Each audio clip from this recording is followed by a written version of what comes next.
you had indicated last night in a tweet there might be something else afoot. I think reading between the lines, he said that there's a lot of great and qualified people that are wanting the job, and frankly, Jerome, the ball's in his court. He needs to lower those interest rates, and if he does, we need a better person.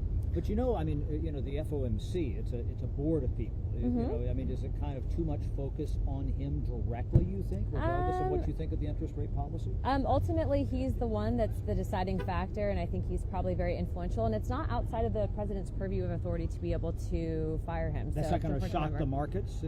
I think people are already expecting it. If you see the overall opinion on Jerome Powell, I think a lot of people are ready for him to go. And I can tell you that I will go on record in saying that I definitely think that he needs to be fired, and I think that I'm not the only legislator that thinks that way. What was the president's message in the meeting last night?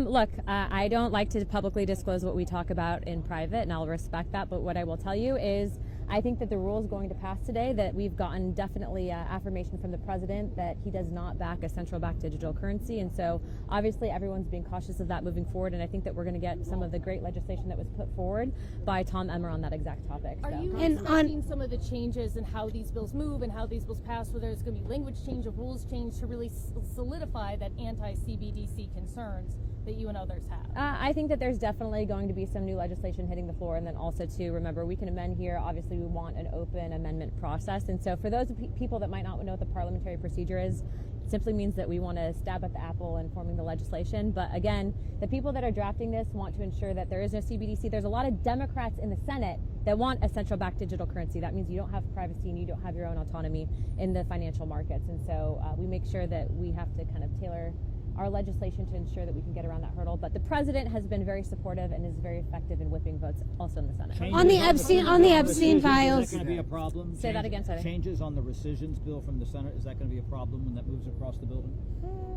I don't know.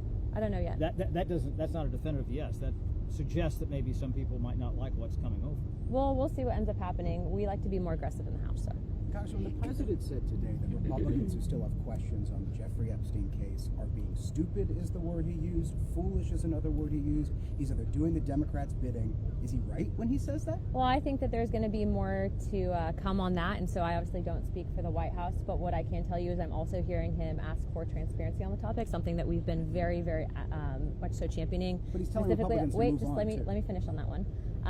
Again, he said that the Attorney General should release credible information, and I think that there's going to be more to come on that, and you can read into my statement on that. So can I ask you on the Massey's discharge petition, is that something you could support? I haven't read through it yet, but I've been continuously advocating, but I don't necessarily know that it's going to come to needing a discharge petition. What are you getting at? Are you going to ask for that? Do you think judiciary or oversight?